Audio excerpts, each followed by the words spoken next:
मानीन आपुले संचित, धन्य मी मानीन आपुले संचित, राहिलीशे प्रीत तुझे नामी. धन्य झालो आता याशी संदेह नाही, न पडिया बाही काळा हाती. ब्रह्मरस करू भोजन पंगती, संतांचे संगती सर्व काळ. धन्य झालो आता याशी संदेह नाही, न पडिया बाही काळा हाती. तुका मनी पोट धालीची न धाय, तुका मनी पोट धालीची न धाय, खादलीची खाया वडिने. धन्य झालो आता याशी संदेह नाही, न पडिया बाही काळा हाती.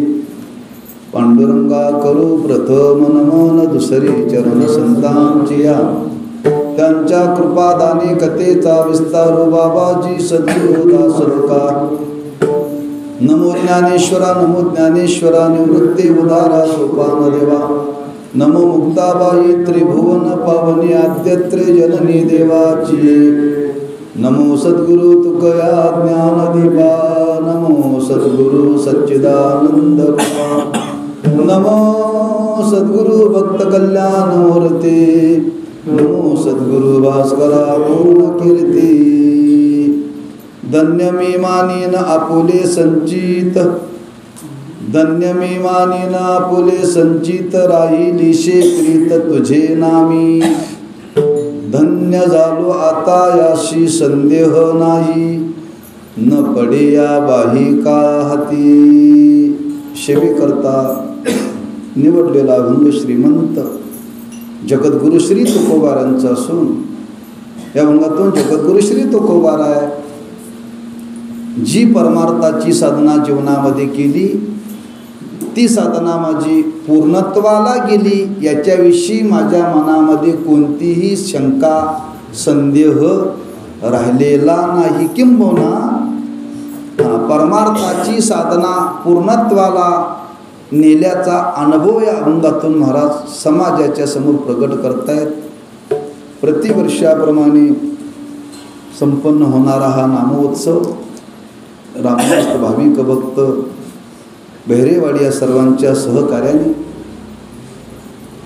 त्या नामोत्सवातील आजच्या दिवसाची सेवा आपल्या वाट्याला आलेली आहे. यथामती चिंतन करण्याचा प्रयत्न करू. यावर्षी या सप्ताहाला 25 वर्ष, किती 100 वर्ष पूर्ण होत आहेत. म्हणजे शताब्दीचा कालावधी आहे. आणि त्या उत्सवाच्या निमित्ताने हरिभक्तीपराय संत शिरोमणी नामदेव महाराजांचे विद्यमान वंशज श्री आदरणीय हरिभक्तपराय एकनाथ महाराज नामदासच्या कार्यक्रमाकरता आपल्याला मार्गदर्शक अधिष्ठान म्हणून लाभलेले आहेत. त्यांच्या उपस्थितीमध्ये हा सोहळा संपन्न होत आहे. तेव्हा आपलं सर्वांचं भाग्य आहे की आपण परमार्थाच्या वाटेवरती आहोत. ज्या अर्थी आपल्या जीवनामध्ये परमार्थाची साधना घडत आहे, त्या अर्थी आपली परमार्थाची वाटचाल चालू आहे. आता परमार्थामध्ये ज्या मानाने प्रगती व्हायला पाहिजे त्या मानाने प्रगती होत नाही. प्रगती होण्याकरता फार दीर्घ काल लागतो बरं. जसं व्यवहारामध्ये वर्णन केलेलं आहे, ज्या गतीनं फॅशन येते त्या गतीनं संस्कार वाढत नाहीत बरं का. एखादी फॅशन जर आज सकाळी जर मुंबईला निघाली तर संध्याकाळपर्यंत ती कन्याकुमारीला पोहोचते बरं का. एवढी गती आहे. पण एखादा चांगला संस्कार, पारमार्थिक संस्कार, आध्यात्मिक संस्कार जर घडवायचा धरला तर या जन्मामध्ये कुठं श्रेय केला तर कुठं 3-4 पिढीला तो येतोय बरं का. ज्या गतीने फॅशन वाढते त्या गतीनं संस्कार वाढत नाहीत बरं का. याचा अर्थ संस्कार होण्याकरता दीर्घकालाची गरज आहे. दीर्घकाल साधना करावी लागते. हां, काही तात्पुरत्या साधनेने हे होत नाही, लक्षात ठेवा.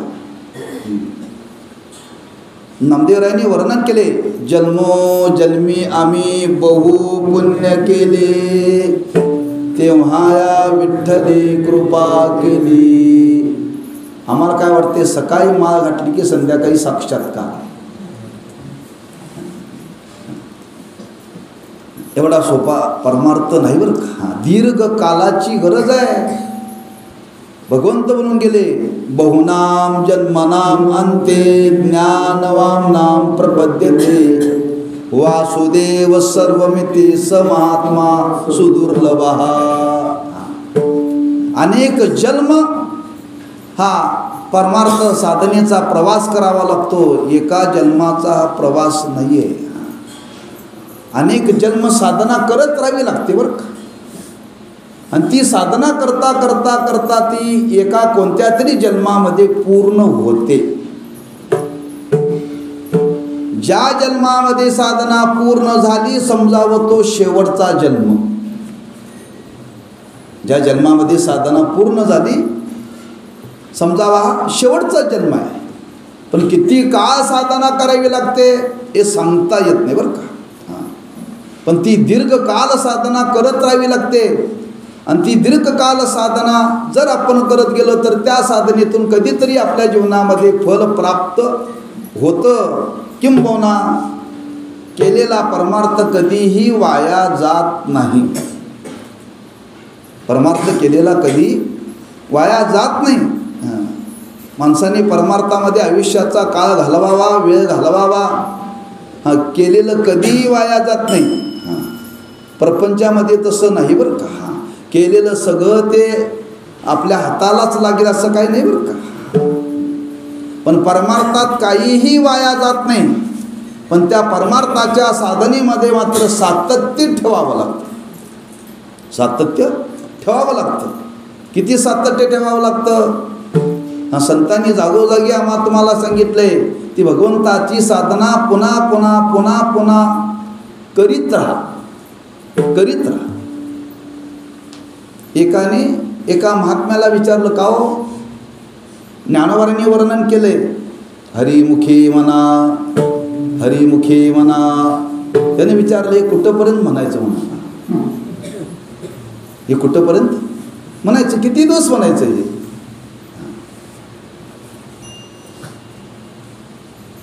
माणसाचा स्वभाव आहे, ज्या गोष्टीचं गणित करायला पाहिजे माणसं त्या गोष्टीचं गणित करत नाहीत आणि नको त्याचं गणित करतात बरं का.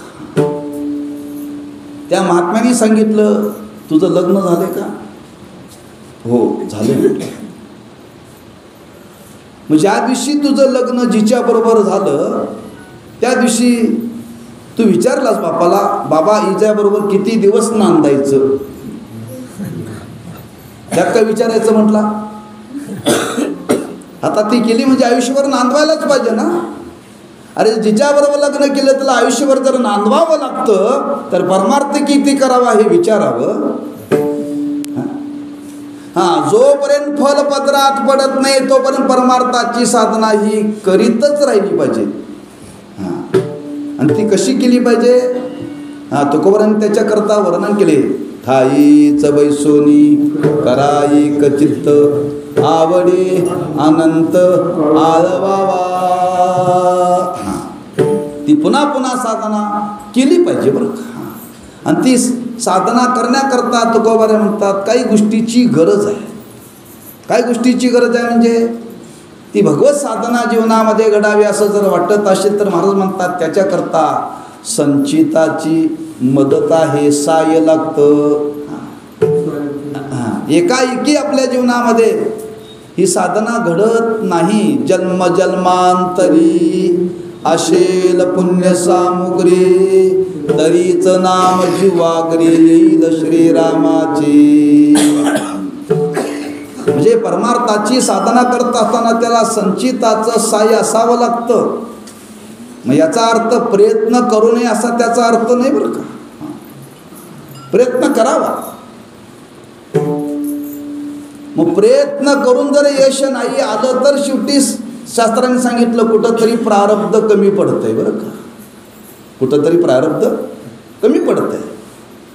नाहीतर तुम्ही केवळ प्रारब्धाची वाट पाहत बसाल आणि मग परमार्थाकडे येत असं नाही. पहिल्यांदा प्रयत्नाने परमार्थ करा आणि करता प्रयत्नाने करून करून करून जर त्याला यश नाही आलं तर समजावं कुठंतरी प्रारब्ध कमी पडतं. आम्ही काही न करतात लोक म्हणतात का हो रात्री कीर्तनाला आला नाही, लोक म्हणतात आमच्या कुठं नशिबात आहे. तुमच्या नशिबात काय आहे एवढंच आहे. म्हणजे चांगल्या कार्याविषयी जर मनुष्याला विचारलं तर आमच्या नशिबात कुठं आहे म्हणतात. प्रयत्न केला का कधी? प्रयत्न नाही केला तर तुम्ही ते माना ना, पण त्याच्याकरता प्रयत्न केला पाहिजे. तुकोबारांनी वर्णन केले, मी माझ्या जीवनामध्ये प्रयत्न केला आणि प्रयत्न करत असताना माझ्या जीवनामध्ये घडलं बरवीही वेळ सापडली संधी, साय झाली बुद्धी संचिताची. म्हणजे मी परमार्थाची साधना करण्याकरता प्रवृत्त झालो आणि ती परमार्थाची साधना करत असताना मला संचितानं सहाय्य केलं आणि ज्या संचितामुळे आज माझ्या जीवनामध्ये परमार्थाची साधना घडली त्यार्थी तुकोबाराय म्हणतात माझं संचित चांगलं आहे. धन्य मी मानेन आपुले संचित, धन्य मी मानेन आपुले संचित,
दीन आपुले संचित, राही दिशे प्रीत तुझे नामी. महाराज म्हणतात ज्यार्थी भगवंताविषयी माझ्या अंतःकरणामध्ये प्रेम निर्माण झालेलं आहे त्यार्थी माझं संचित चांगलं आहे बरं का.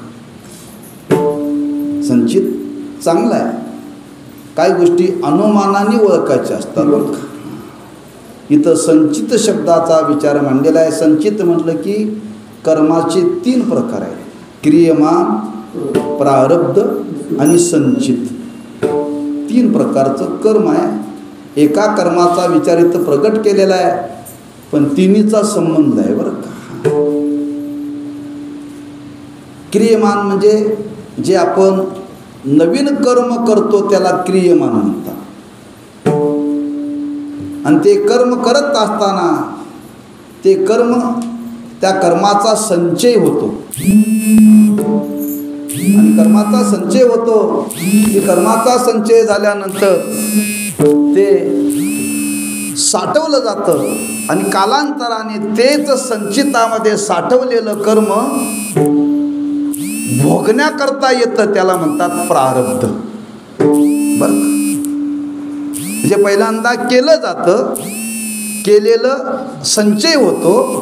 संचय झाल्यानंतर ते भोगायला येतं. एखादा रिटायर झालेला मनुष्य आहे, त्याला महिन्याला पेन्शन येते. कुठून येते हो? हां, सरकार आपल्या खिशातली देत नाही.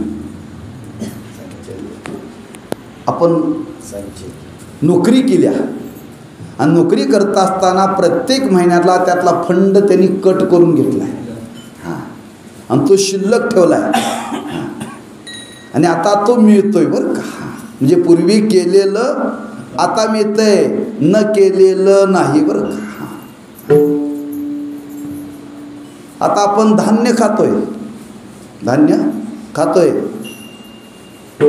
काही शेतामध्ये अजून आहे, पण घरामध्ये काय आहे? घरामध्ये आहे ते आता नवीन खातो का गेल्या वर्षीचं खातो? गेल्या वर्षीचं म्हणजे साठवलेलं. नवीन पेरलेलं अजून शेतात आहे ते यायचं आहे बरं का. पेरलं जातं त्याला म्हणतात क्रियमान. आणि ते उगवतं, उगवल्यानंतर त्याची मळणी करून ते साठवलं जातं त्याला संचित म्हणतात. आणि ते साठवलेलंच कणगीतलं लागल तसं खायला काढणं याला म्हणतात प्रारब्ध. हे प्रत्येक बाबतीत आहे. पैशाच्या बाबतीत आहे, धनाच्या बाबतीत आहे, हेच पाप पुण्याच्या बाबतीत आहे बरं. म्हणजे आता आपल्या वाट्याला जे आलेलं आहे हे आम्ही तुम्ही केलेलं आहे का न करता आलेलं आहे? केलेलं आहे म्हणून आले बघ. केलेलं नसेल तर येत नाही. म्हणून तर महाराजांनी वर्णन केले, भोगतो न घडे संचिता वाचोनी, करावे ते मनी समाधान, भोगने ते फळ संचिताचे. हां, वाहिल्या उद्वेग दुःखची केवळ, भोगने ते फळ. म्हणजे संचितातूनच भोगायला येते. लक्षात ठेवा. जर साठवलेलं नसेल तर भोगायला येत नाही. एक व्यवहारात मन आहे, विहिरीत असेल तर पोवऱ्यात येते बरं का. आडात असेल तर पोवऱ्यात येते, आडात नसेल तर पोवऱ्यात येणार कुठून? तसं आज आमच्या तुमच्या वाट्याला हे कर्म आहे, आपण पूर्वी केलेलं आहे. मग कर्म करत असताना त्याच्यामध्ये काय शुभ कर्म आहे, काय अशुभ कर्म. शुभ कर्माचं फल आहे पुण्य आणि अशुभ कर्माचं फल आहे पाप. काही आपल्या जीवनामध्ये पाप भोगायला येतं, तर काही आपल्या जीवनामध्ये पुण्य भोगायला येतं. त्या संचितातूनच येतं बरं का. मग आपण जे पूर्वी केलेलं आहे ते आपल्या जीवनामध्ये भोगायला येतं. मग तुकोबारा विचार करता, ज्यार्थी माझ्या जीवनामध्ये भगवंताचं नाम, भगवंताच्या नामाविषयी प्रीती निर्माण झालेली आहे, त्यार्थी माझं संचित चांगलं आहे. संचित चांगलं आहे. कारण त्या क्रियेवरून त्याची संगती लावली जाते. तुकोबारांनी 2-3 दृष्टांत दिले तर बरं का. महाराजांनी एक दृष्टांत दिलेला आहे कुंभाराचा. कुंभार हा मातीपासून मडकी तयार करतो आणि मातीपासून मडकी तयार करतो. ती मडकी तयार केल्यानंतर ती मडकी त्या आव्यामध्ये भाजली जातात.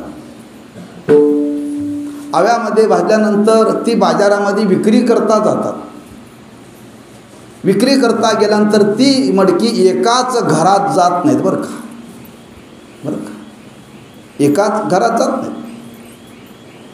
एकाच मातीतून एकाच कुंभाराने एकाच वेळी एकाच आव्यामध्ये भाजली, पण ती तयार झाल्यानंतर मात्र ती एका ठिकाणी जात नाहीत. काही नाही, एकाने ते मडकं घेतलं आणि त्यांनी विचार केला, काय नाही म्हणले, दही लावायला मडकं चांगलं बरं का, दूध तापवायला मडकं चांगलं. आता सुशिक्षित पण आलाय, सुधारले पण आलेला आहे, तेव्हा सगळं लोखंड आले बरं का, त्याला स्टील म्हणतात. आता माणसं पुन्हा माघारी आले आहेत, मातीच्या भांड्यातलं खावं असं आता लोकांचं मत आहे. मग पूर्वी खाणारी वेडीच होती नाही का. तुम्ही जर मागचा व्यवहार करायला लागला तर लोक म्हणतात ती मागास बुद्धीचे आहे. एखाद्याने कपड्याला जर शिव ठिगं लावलं तर लोक काय म्हणतात, दरिद्र आहे, आणि आता लावली जातात ती फॅशन आहे म्हणतात.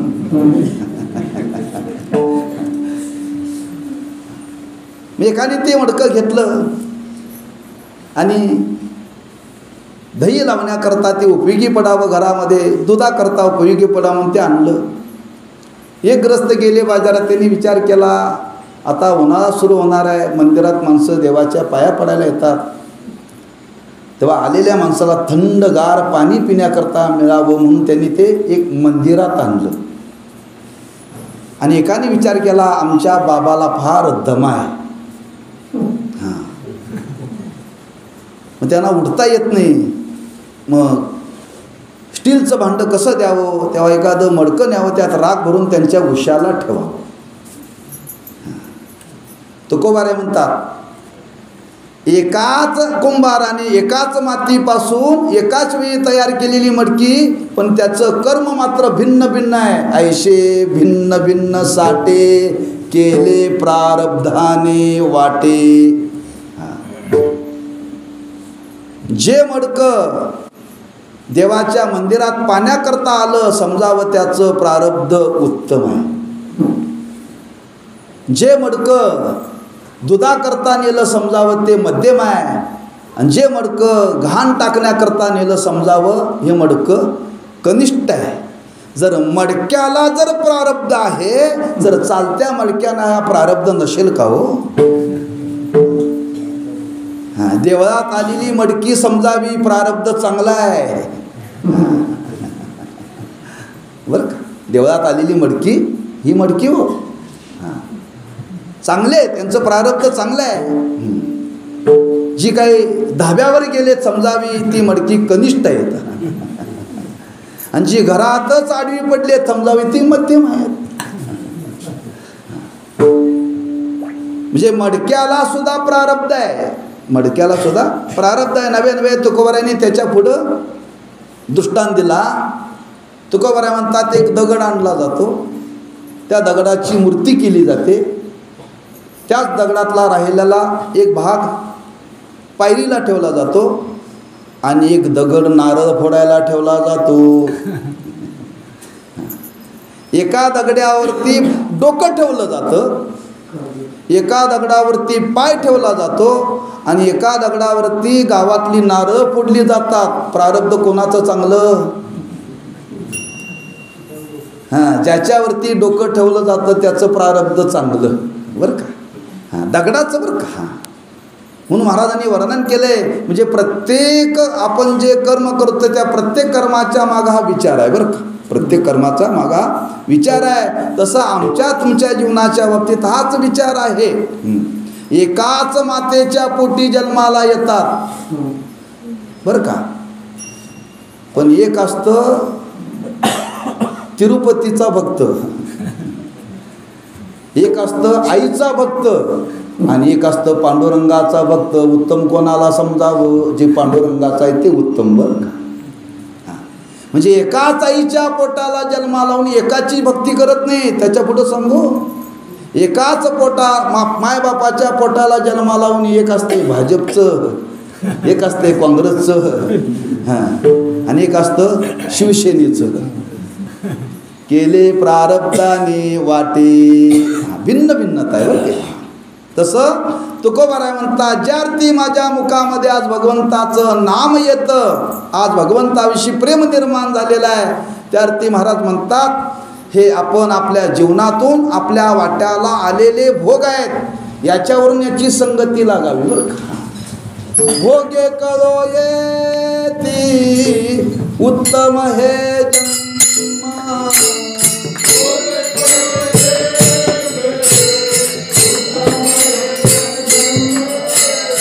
भोगे करो येती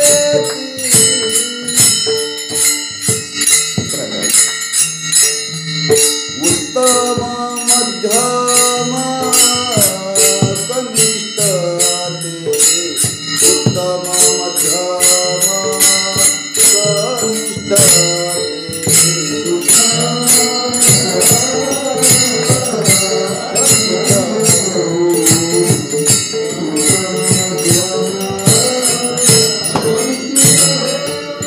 भोगे करो येती मागील ते जन्म,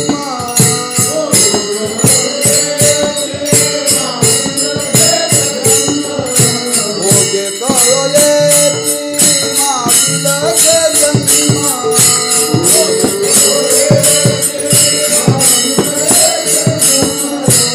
उत्तम मध्यम कनिष्ठ ते, उत्तम मध्यम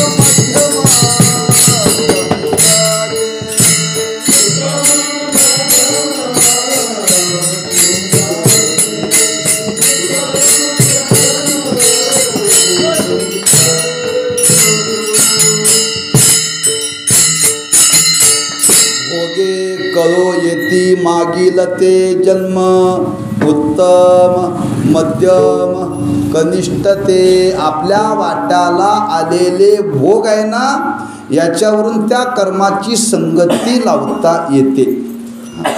आणि याच न्यायाने तुकोबाराय म्हणतात, आज जगामध्ये कितीतरी लोक आहेत, कितीतरी लोक आहेत. गावागावामध्ये चवाटा असतो, चवाटा. गाव म्हटलं की चवाटाच. मग त्या चवाट्यावरती माणसं जीवन आली की बसतात बरं का. जीवन आली की 9 वाजता बसले ना, पहाट कधी होते, काकडा कधी झाला कळतच नाही. रात्र जाते, रात्र काम काय, गावाचं उकरून काढायचं बरं का. गावाचं उकरून काढायचं. मग त्या लोकाला तुकोबाराय म्हणतात, तुम्ही रात्रभर बसून त्या चवाट्यावरती गावाचं उकरून काढता, फुकटची सांगे लोकाची या गोष्टी, वाचे जगजेटी नये वाचे.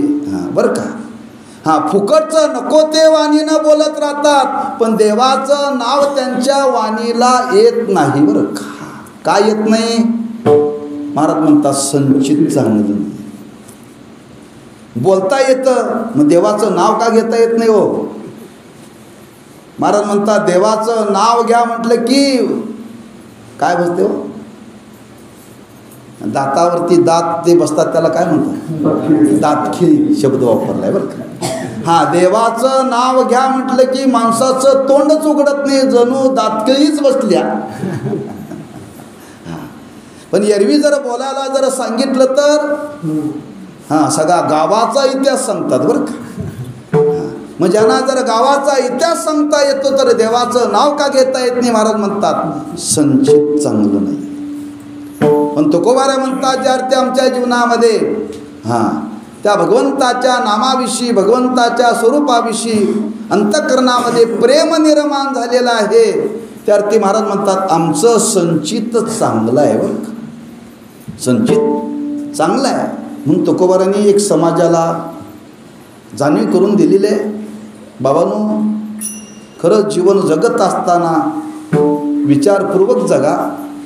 काही आपल्या जीवनामध्ये कमी जास्त जर घडलं तर कोणावरती रुसू नका बरं का. रुसायचं असेल तर कोणावर सुद्धा आपुल्या संचिता वाचोनिया. पण लोक रुसतात कोणावरती, दुसऱ्यावरती. यांच्यामुळं आमच्या मुलाचं लग्न मोडलं बरं का. आणि का न रुसावे, कोणावर रुसू नका, लक्षात ठेवा. म्हणजे काही आपल्या जीवनामध्ये काही नवे नवे माणसावरती रुसतात. त्यात नवल नाही, माणसं देवावरती रुसतात. माणसं देवावरती रुसतात. लोक म्हणतात देवाने आमचं वाटोळं केलं. देव कोणाचं वाटोळही करत नाही, तो चांगलंही करत नाही. आपणच आपलं करतोय, लक्षात ठेवा. आपणच आपल्या जीवनामध्ये करतो. म्हणून थोडासा विचार करा. आपुल्या संचिता वाचोनिया. आपण केलेलंच आहे, आपण केलेलंच कर्मच आपल्याला ते संचितामध्ये साठवलेलं तेच आपल्याला भोगण्याकरता येतं. दुसरं आपल्याला भोगण्याकरता येत नाही, भोगण्याकरता येत नाही.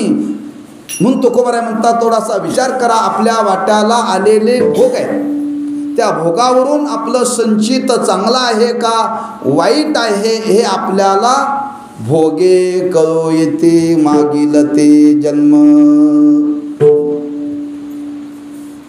आपण चांगल्या घरामध्ये जन्माला आलो तर समजावं संचित चांगलं आहे, संचित चांगलं आहे. आपण जर वाईट घराण्यामध्ये जन्माला आलो तर समजावं आपलं संचित चांगलं नाही आहे. म्हणून आपल्या वाट्याला आलेले भोग, त्या भोगावरून संगती लावली जाते. त्याच न्यायाने तुकोबाराय मानतात की माझ्या जीवनामध्ये ज्यार्थी ही भगवंताच्या नामाविषयी प्रीती जडलेली आहे, प्रेम निर्माण झालेलं आहे, त्यार्थी तुकोबाराय म्हणतात माझं संचित अतिशय चांगलं आहे. त्या संचिताला धन्यता देतात. धन्य मी मानीन आपुले संचित, राहिलीशे प्रीत तुझे नामी. मागचं संचित जर चांगलं असेल तर भगवंताविषयी प्रीती निर्माण होते. मागचं संचित जर चांगलं असेल तर आपल्या जीवनामध्ये भगवंताची नामसाधना घडते. ज्ञानोबारांनी हरिपाठामध्ये वर्णन केले. ज्ञानदेवा ध्यानी रामकृष्ण मनी, अनंत जन्मोनी पुण्य होय. माझ्या ध्यानाचा मनाचा विषय परमात्मा झालेला आहे. त्यार्थी महाराज म्हणतात माझं अनंत जन्माचं पुण्य आहे बरं का. ज्ञानोबाराय बोलतात हो, बहुत सुकृताची जोडी, बहुत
बहुत सुकृताची जोडी,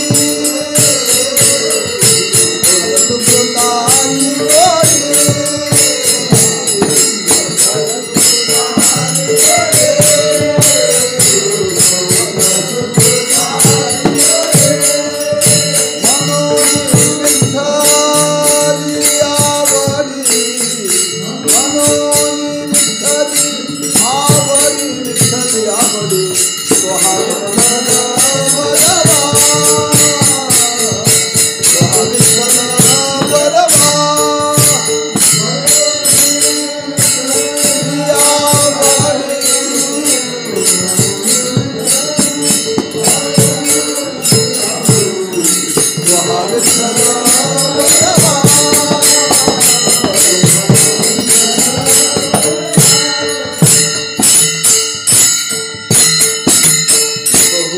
सुकृताची जोडी म्हणून विठ्ठली आवडी. म्हणणं काय? आणि धन्य मी मानीन आपुले संचित राहिली शे प्रीत तुझे नामी. आपलं जर संचित चांगलं असेल तर आपल्या मुखातून भगवंताचं नाम येतं, भगवंताविषयी प्रीती जडते, प्रेम निर्माण होतं, एकाएकी निर्माण होत नाही. महाराजांनी शब्द वापरलेला आहे, राहिली शे प्रीत तुझे नामी, ठेविली शे प्रीत तुझे नामी. असा शब्द नाही बरं का. राहणं वेगळं आणि ठेवणं वेगळं. मग कधी प्रेम राहतं देवाविषयी? आम्ही तुम्ही ठेवण्याचा प्रयत्न करतोय. ठेवून चालत नाही. प्रेम तिथं राहावं लागतं. राहिली शे प्रीत तुझे नामी. ज्या अर्थी त्या देवाविषयी प्रीती निर्माण झालेली आहे त्या अर्थी महाराज म्हणतात ते संचिताशिवाय शक्य नाही बरं का. मग असं प्रेम त्या भगवंताच्या नामाविषयी आमच्या अंतःकरणामध्ये आता निर्माण झालेला आहे. आणि त्या प्रेमाचा परिणाम काय परिणाम झाला? महाराज म्हणतात की एकदा भगवंताच्या नामाविषयी प्रीती निर्माण झाली, एकदा प्रेम निर्माण झालं ना, मग परमार्थ हा पूर्णत्वाला जातो बरं का. परमार्थ पूर्णत्वाला जातो. परमार्थ करण्याकरता प्रवृत्त व्हावं आणि तो पूर्णत्वाला जावा असं घडत नाही बरं का. काहींच्या जीवनामध्ये परमार्थाला आरंभ होतो पण पूर्णत्वाला जात नाही, लक्षात ठेवा.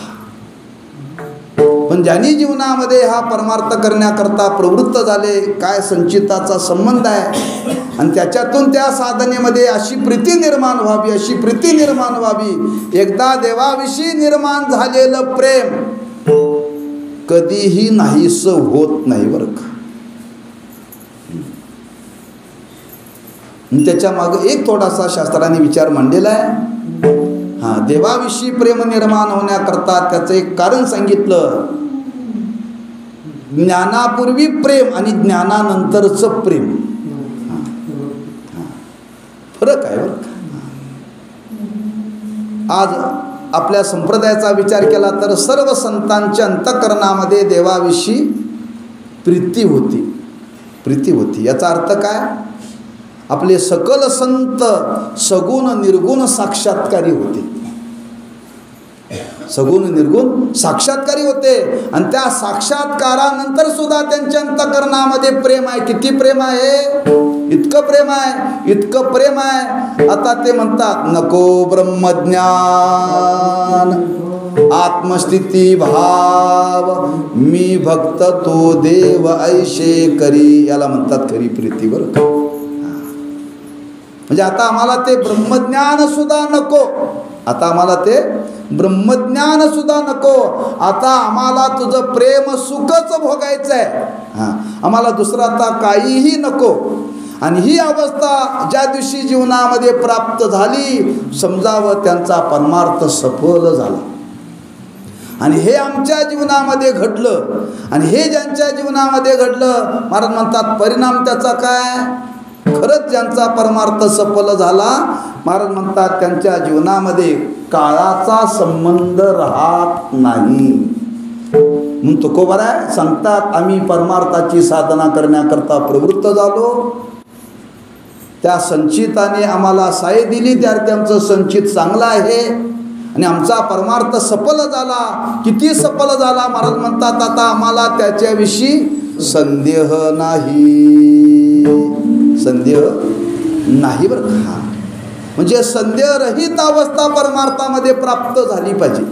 संदेहरहित अवस्था परमार्थामध्ये प्राप्त झाली पाहिजे. ज्ञानोबराय वर्णन करतात, खरंच आम्हाला देवाचं ज्ञान झालं, असं ज्ञान झालं, असं ज्ञान झालं. देखिला देखिला माये देवाचा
देखिला माये देवांचा देवो, फिटला संदेहो निमाले दुजे पण. परमार्थामध्ये असं निश्चयानं सांगता आलं पाहिजे बरं का. निश्चयानं मी कृतार्थ झालो, पण त्या मानाचा परमार्थ केला पाहिजे बरं का. काही लोक दांभिक वृत्तीनं सांगतात, काही लोक दांभिक वृत्तीनं सांगतात. असं दांभिक वृत्तीनं नाही, लक्षात ठेवा. कारण तुकोबराय आज आपल्या मागं लोकांनी परमार्थाची साधना करावी, त्या साधनेवरती लोकांचा विश्वास बसावा, त्याच्याकरता महाराज स्वतःचा स्वानुभव सांगतात. स्वानुभव सांगण्याच्या मागं काही कारण मीमांसा आहे.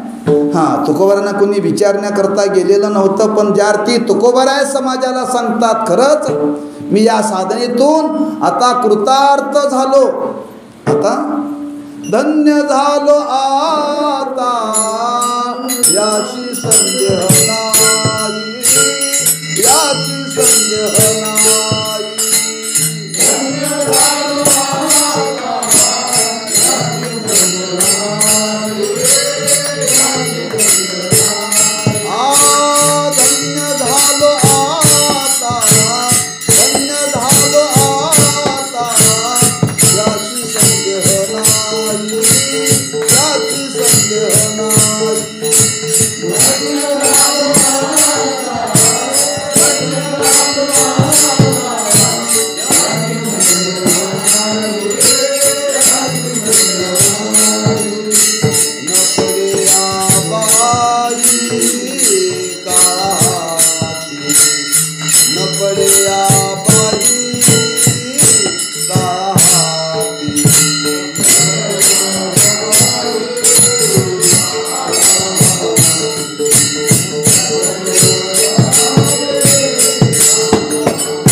आता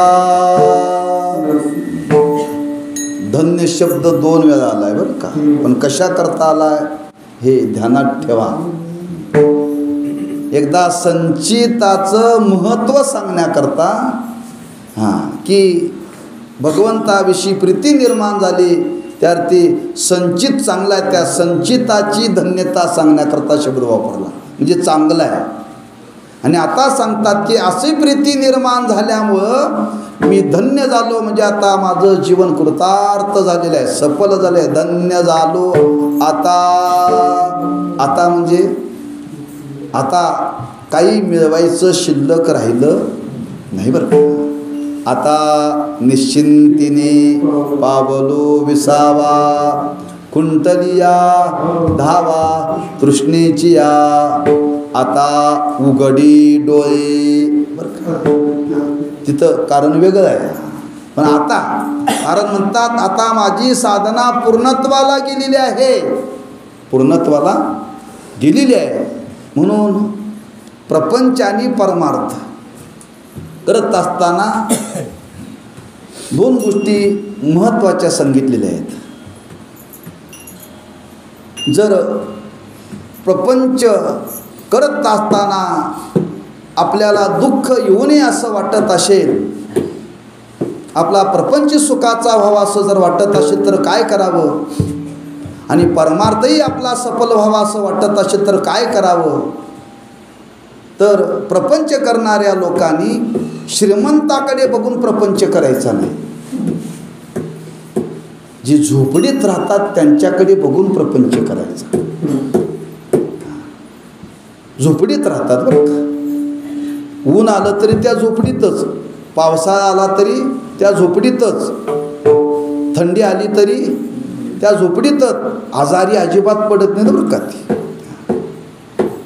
त्या झोपडीत राहतात, एवढ्या झोपडीमध्ये त्यांचा प्रपंच आहे, त्या मानाने आपण चांगल्या घरामध्ये राहतो, कौलाच्या राहतो, त्यांच्या मानाने आनंद आहे का नाही.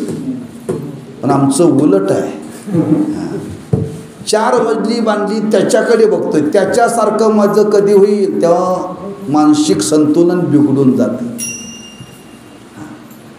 म्हणजे श्रीमंताकडे बघतो आणि आपल्या जीवनामध्ये प्रपंच करून सुद्धा दुःखच आहे, सुख नाही आहे.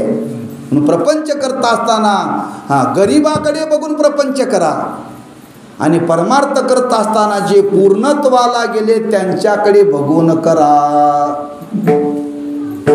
आमचं उलट आहे. एखाद्याला म्हटलं अरे माळ घालतो का, नाही हो अमक्याने परवा घातली पण त्याने काढली, अरे त्याच्याकडे कशाला बघतोस. ज्यांच्या घरामध्ये पिढ्याने पिढ्या वारी चालले त्यांच्याकडे बघ ना. म्हणजे जे परमार्थात पूर्णत्वाला गेले त्यांच्याकडे बघून परमार्थ करावा, कधीही वाया जाणार नाही. पण आमचं उलट आहे, कसं आहे, जे परमार्थात घसरले त्यांच्याकडे बघून आपण परमार्थ करतोय, तो आमचा परमार्थ शेवटाला जात नाही बरं का. म्हणून तर तुकोबारा सांगतात आमचं जीवन धन्य झालेलं आहे. म्हणजे धन्य झालेलं आहे म्हणजे आमची परमार्थाची साधना सफल झालेली आहे. तर आपणही परमार्थाची साधना करा, सफल होईल, वाया जाणार नाही बरं का, वाया जाणार नाही. तेव्हा आम्ही तुम्हाला निश्चयानं सांगतो, आमच्या अंतःकरणामध्ये आता कोणत्याही प्रकारचा संदेह नाही, संशय नाही. संदेहाच्या फिटल्या गाठी झालो पोटी शीतळ, धन्य झालो आता याशी संदेह नाही. नाथ महाराज सांगतात, खरंच तुमच्यावरती देवाची कृपा व्हावी असं वाटत असेल तर काय करा, एका जनार्दनी संशय सांडोनी दृढ धरी मनी. एका जनार्दनी न घ्यावा संशय, निश्चयशी होय हरिरूप. विठ्ठल म्हणता विठ्ठलची होशी, संदेह चित्तेशी हो. महाराज म्हणतात संदेह ठेवू नका.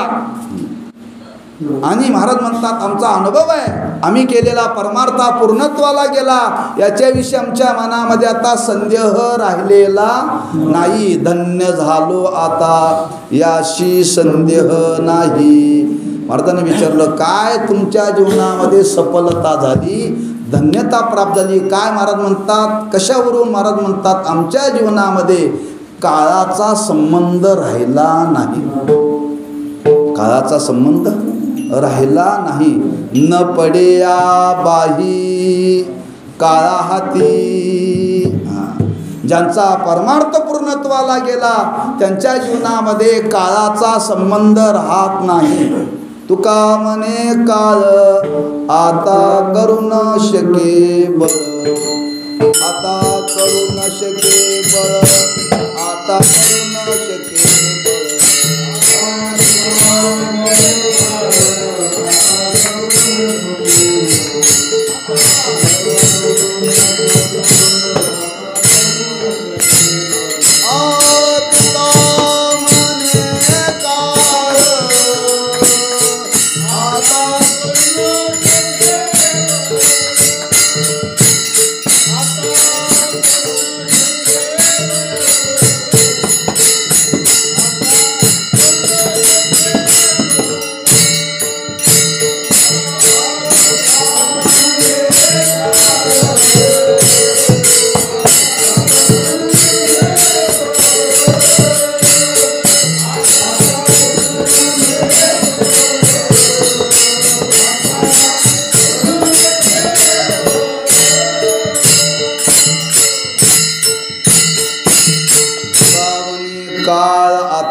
करू न शके न पडेया बाही काळा हाती.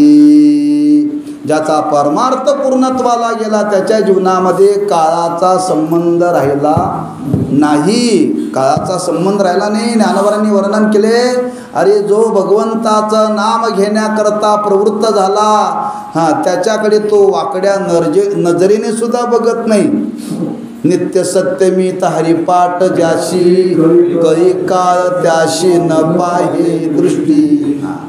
म्हणजे परमार्थाची सफलता सांगत असताना काळाचा संबंध राहत नाही. हे परमार्थाचं फार मोठं फल आहे म्हणून तुकोबारे म्हणतात, त्याच्याविषयी आमच्या अंतःकरणामध्ये आता संदेह नाही. मी आपल्या निश्चयानं सांगतो, आमचा परमार्थ पूर्णत्वाला गेला. मग त्याच्याकरता काय केलं? भगवंताची नामसाधना केली, बरोबर आहे. पण ती नामसाधना करून तुम्हाला हे प्राप्त झालं का?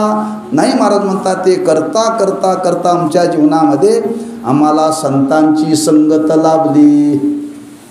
संतांची संगत लाभली. नुसती संतांची संगत लाभली नाही, त्या संगतीबरोबर पंगतीही लाभली. त्याचं वर्णन करताना तुकोबारे म्हणतात, ब्रह्मरस करू भोजन पंगती संतांचे संगती सर्व काळ. ऐक विचार सांगितला आणि त्या सफलतेच्या बाबतीत आमच्या जीवनामध्ये आता किती प्रीती निर्माण झाली ती सफलता सांगण्याकरता महाराज म्हणतात, तुका म्हणी पोट धालेची न धाय खादलीची खाय आवडीने. धन्य झालो आता याशी संदेह नाही. न पडे आबाही काळा हाती विठोबा रखुमाई.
धन्य मी मानीन आपुले संचित, राहिली शेप्रीत तुझे नामी. धन्य झालो आता याशी संदेह नाही, न पडिया बाही काळा हाती. श्रीमंत जगद्गुरु श्री तुकोबाराय त्या परमार्थाच्या साधनेच्या संबंधाने आपला स्वानुभव सांगतात. आम्ही परमार्थाची साधना करत असताना आमच्या संचितामध्ये हे होतं म्हणून घडलं, त्यावरती संचित चांगला आहे. परिणाम जी साधना घडली ती पूर्णत्वाला गेली, आणि ती पूर्णत्वाला जाण्याकरता काय घडलं महाराज म्हणतात, संतांची संगत घडली. पण संतांची संगत परमार्थामध्ये घडण्याकरता वर्णन केले. बहुआवगड आहे संत भेटी परी जग जेटी. की जरी आपण परमार्थाची साधना करत असतो तर ती पूर्णत्वाला जाण्याकरता शेवटी संतांचा संग घडावा लागतो. संतांचा संग घडावा लागतो. संतांची संगत घडल्याशिवाय परमार्थ पूर्णत्वाला जात नाही. महाराज म्हणतात त्या साधनेतून आम्हाला संतांची संगत घडली, नुसती संगत घडली नाही, त्या संगतीबरोबर पंगत घडली. आता गंमत अशी आहे, जशी संगत तशी पंगत, जशी पंगत तशी मिष्टान्नाची व्यवस्था असते. बरोबर, कोणाच्या पंक्तीला बसला त्याच्यावरती अवलंबून आहे. जर शेतकऱ्याच्या पंक्तीला बसला तर खरडा आणि भाकरी, खरडा आणि भाकरी. ते जर पुढाऱ्यांच्या पंक्तीला बसला तर सांगून या एकादशी. आणि ते संतांच्या पंक्तीला बसला तर मिष्टान्न. म्हणजे पंक्तीचं वर्णन करत असताना संगतीवरून केलेलं आहे, संगतीवरून केलेलं आहे. म्हणून कोणाच्या पंक्तीला बसावं याला फार महत्त्व आहे, लक्षात ठेवा. म्हणून ब्रह्मलीन रंगनाथ महाराज प्रबंधीकर गुरुजी म्हणायचे, ते म्हणायचे जावयाच्या पंक्तीला कधी बसू नये महाराजांनी. बरं का, महाराजांनी जावयाच्या पंक्तीला कधी बसू नये. कारण जावयाच्या पंक्तीला बसल्यानंतर वाढणाऱ्याचं लक्ष महाराजाकडे नसतं, जावयाकडे असतं, जावयाकडे असतं. बरं का, म्हणून पंगत याची फार मीमांसा शास्त्रामध्ये केलेलं आहे. कोणाच्या तरी पंक्तीला कुठेही माणसांनी जेवायला बसू नये, लक्षात ठेवा. आज माणसं कुठेही बसतात, कशी बसतात, पण बसू नये. बरं, फार त्याचा विधी आहे. संगत नाही मी आपल्याला, पण संगतीवरून पंगतीचा विचार मांडलेला आहे. ज्ञानोबांनी वर्णन केले, समर्थाचे पंक्ती भोजने तैल्या वरिल्या एकची पक्वाने. एक वर्णन केले. दुसरं वर्णन केले, ज्ञानोबाराय म्हणतात आम्ही अर्जुनाच्या पंक्तीला बसलो, ब्रह्मरसाचे पारणे केले अर्जुनाला गे नारायणे. अर्जुनाची पंगत चालू होती आणि त्या पंक्तीला आम्ही पाहुणे म्हणून गेलो. परिणाम अर्जुनाच्या ताटामध्ये जे होतं ते आम्हाला मिळालं. अर्जुनाच्या ताटात काय होतं, साबुदाण्याची खिचडी नाही का. अर्जुनाच्या त्या पात्रामध्ये ब्रह्मरसाचं भोजन होतं, ब्रह्मरसाचं. ज्ञानोबाराय म्हणतात आम्ही तिथं पाहुणे म्हणून गेलो, भक्ताच्या पंक्तीला गेलो, संतांच्या पंक्तीला गेलो, आम्हाला ब्रह्मरसच मिळाला. बरं का, आम्हाला. म्हणून ब्रह्मरस करू भोजन पंगती, संतांचे संगती सर्व काळ. त्या संतांच्या संगतीमध्ये गेल्यानंतर आम्हाला जे भोजन मिळालं आहे ते ब्रह्मरसाचं भोजन मिळालेलं आहे. काही भोजन रोग निर्माण करतात आणि काही भोजन रोग घालवतात. जे खाल्ल्यानंतर रोग वाढतं ते खाऊ नये, पण जे खाल्ल्यानंतर रोग निवृत्त होतो ते खावं. बरं का, तुम्ही सामान्यांच्या पंक्तीला जर बसला तर रोग वाढतो, आणि ते जर तुम्ही संतांच्या संगतीला बसला तर भवरोग जातो. बरं का, ब्रह्मरस घेई काढा, जेने पिडा वारेल पथ्यनाम विठोबाचे. म्हणजे संतांच्या संगतीमध्ये गेल्यानंतर जे भोजन आहे ते सामान्य नाही, ब्रह्मरसाचं भोजन आहे, लक्षात ठेवा. आणि ते ब्रह्मरसाचं भोजन आज आम्हाला त्यांच्या संगतीमध्ये मिळालं. महाराज म्हणतात, धन्य मी मानीन आपुले संचित. आजचं संचित आपलं चांगलं आहे, ह्या 7 दिवसाचं आहे का नाही?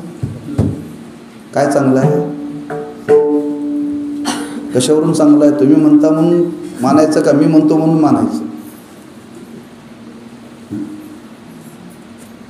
माझं मत सांगतोय तुम्हाला बरं का. ह्या 7 दिवसाचं संचित आपलं चांगलं आहे. काय चांगलं आहे? 7 दिवसामध्ये आपल्याला संत शिरोमणी नामदेव महाराजांच्या घरातली जी आज परंपरा चालू आहे त्यांच्या संगतीमध्ये बसायला मिळतं. एरवी महाराजांच्या संगतीत बसणं वेगळं. आणि अशा परंपरेच्या थोर पुरुषांच्या संगतीमध्ये बसणं म्हणजे आपलं संचित चांगलं आहे, लक्षात ठेवा. संचित चांगलं आहे हे आपण अनुमान करा, लक्षात ठेवा. एरवी आपण राहतोच, एरवी आपण कीर्तन ऐकतोच, पण अशांच्या संगतीमध्ये हा योग येतोय त्याअर्थी आपलं संचित चांगलं, ह्याला अनुमान म्हणतात बरं, लक्षात ठेवा. आणि हे इथं तुकोबाराय म्हणतात का त्यांच्या संगतीमध्ये जे मिळणार आहे ते सामान्य नाही आहे म्हणून. ब्रह्मरस करू भोजन पंगती, संतांचे संगती 7 दिवस, संतांचे संगती सर्व काळ. आणि ज्या संतांच्या संगतीमध्ये मला ब्रह्मरसाचं भोजन मिळालं, महाराज म्हणतात आता मी तुम्हाला निश्चयानं सांगतो, धन्य झालो आता, याशी संदेह नाही, न पडिया बाही काळा हाती. आणखी एक विचार तुकोबारे प्रकट करतात. आज आमच्या जीवनामध्ये संगत त्या महात्म्यांची प्राप्त झाली, त्या भगवंताविषयी प्रीती निर्माण झाली, काळाचा संबंध राहिला नाही. पण महाराज म्हणतात आमच्या जीवनामध्ये जी प्रीती निर्माण झाली ती कशी निर्माण झाली त्याच्याकरता महाराजांनी दृष्टांत दिलेला आहे. तुका म्हणे पोट धालेची न धाय, खादलेची खाय आवडीने. तुका म्हणे पोट धालेची न धाय,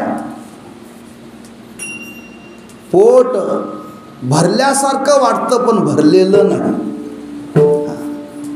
बरं का. धालेची ना धाय, परिणाम खादलेची खाय आवडीने. परमार्थाचं वैशिष्ट्य आहे, परमार्थ कितीही केला तरी तो पुन्हा पुन्हा करावाच वाटतो. आणि प्रपंच किती केला तरी तो पुन्हा करू नये असं वाटतं बरं का. प्रपंचाला वीट आहे पण परमार्थाला वीट नाही. विटले हे चित्त अविट गे माये. महाराज म्हणतात आज आमच्या जीवनामध्ये या परमार्थाच्या साधनेतून एवढं प्रेम निर्माण झालं, एवढं प्रेम निर्माण झालं, ते पुन्हा पुन्हा पुन्हा पुन्हा भोगा वाटलं. खाल्लं तरी ते खावंच वाटतं. खाल्लेलंच खावं वाटतं का न खाल्लेलं खावं वाटतं?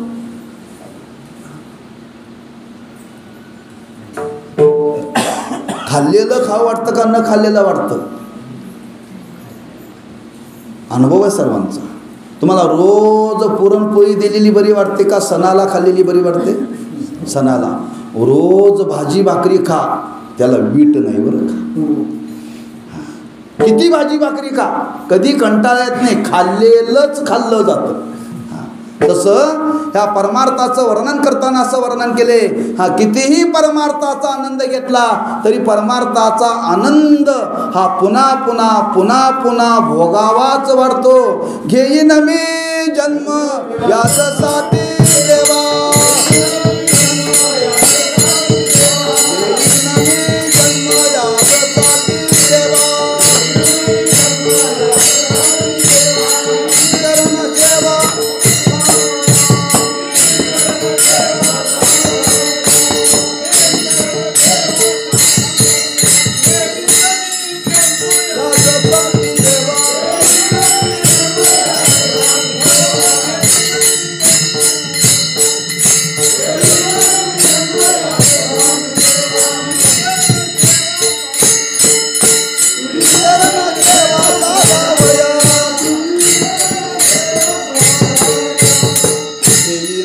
जन्म याजसाठी देवा, खादलेची खावे वाटे, भेटले भेटे आवडी.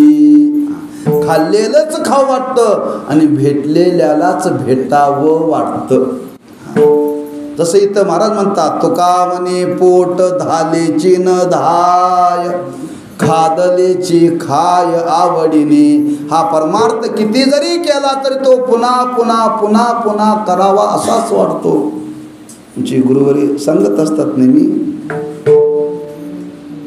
दोन फळं आहेत, अनेक फळं आहेत. त्या अनेक रसा फळामध्ये एक रामफळ आहे आणि दुसरं सीताफळ आहे. दोन्ही गोड आहे, अतिशय गोड आहे, पण दोन्हीत फरक आहे बरं का. दोन्हीमध्ये फरक आहे. एक रामफळ तुम्हाला एवढं जर खायला दिलं की तुम्ही जर खाल्लं ना पुन्हा खाण्याची इच्छा होत नाही. पण सीताफळ जर तुम्हाला टोपलं भरून दिलं ना ती खावीच वाटतात. यातला फरक काय? रामफळ म्हणजे ज्ञान आणि सीताफळ म्हणजे भक्ती. हां, एकदा ज्ञान झालं की पुन्हा जाग्यावरतीच हमना तुम दप्तर गुम. पण भक्तीत कसं आहे, सीताफळ किती खाल्ली तरी ती खावीच वाटतात, तशी भक्ती किती केली तर ती करावीच वाटते. तुका म्हणे पोट धालेची न धाय, खादलेची खाय आवडीने. ही अवस्था आमच्या जीवनामध्ये प्राप्त झाली. महाराज म्हणतात, आमचं जीवन धन्य झालं, धन्य झालो आता. याशी संदेह नाही, न पडे या बाही, काळा हाती ज्ञानेश्वर माऊली, ज्ञानराज माऊली तुकाराम.